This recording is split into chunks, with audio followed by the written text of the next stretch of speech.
আসসালামু আলাইকুম। তুহিনিরাজ ইউটিউব চ্যানেলে সবাইকে স্বাগতম। যারা এখনও চ্যানেলটি সাবস্ক্রাইব করেন না তারা অতি তাড়াতাড়ি সাবস্ক্রাইব করবেন। তো আশা করি সবাই ভালো আছেন। আলহামদুলিল্লাহ আমিও ভালো আছি।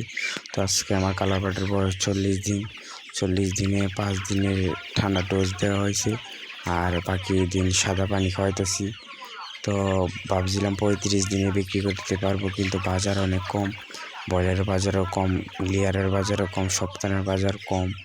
তো কালারবাট চিন্তা করতেছি আজকে কিছু বিক্রি করব। তো এই পর্যন্ত আলহামদুলিল্লাহ ভালোই আছে। আজকে বৃষ্টি হওয়ার কারণে একটু মুরগিগুলা আর একটু ভালো হয়েছে। তো তাপমাত্রা আপনারা জানেন অতিরিক্ত গরম, তো এই গরমে কিন্তু ব্রয়লার লইলে অনেক খারাপ হইতো। তো কালারবাট লোনে একটু সুবিধা। তো আমি লিটারে ভালো ব্যবহার করছি। কারা কী ব্যবহার করেন, খার এলাকার বা ফার্মে কী ব্যবহার করেন এটা একটু জানাবেন। তো আমি বাকি 2 বেলা সাদা পানি, 1 বেলা একটি ঘরোয়া ওষুধ ব্যবহার করতেছি। তো ইনশাল্লাহ আমি ঘরোয়া ওষুধ খাওয়ানোর পরে মুরগিগুলো অনেক সুস্থ দেখতে পাচ্ছি।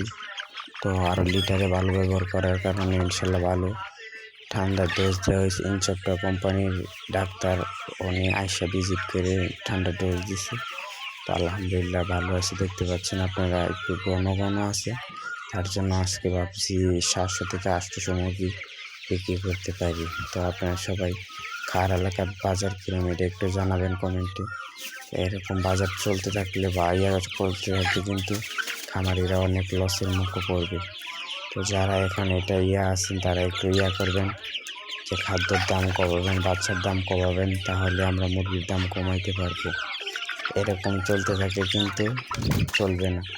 তো এটা নিয়ে আপনার যারা কি মত এটা একটু জানাবেন। 30 তারিখের থেকে কিন্তু সব কিছু বন্ধর ঘোষণা দিয়েছিল। তো যাই হোক, সবাই চ্যানেলটি সাবস্ক্রাইব করবেন। তো অন্য কোনো ভিডিওতে আবার কথা হবে। আসসালামু আলাইকুম।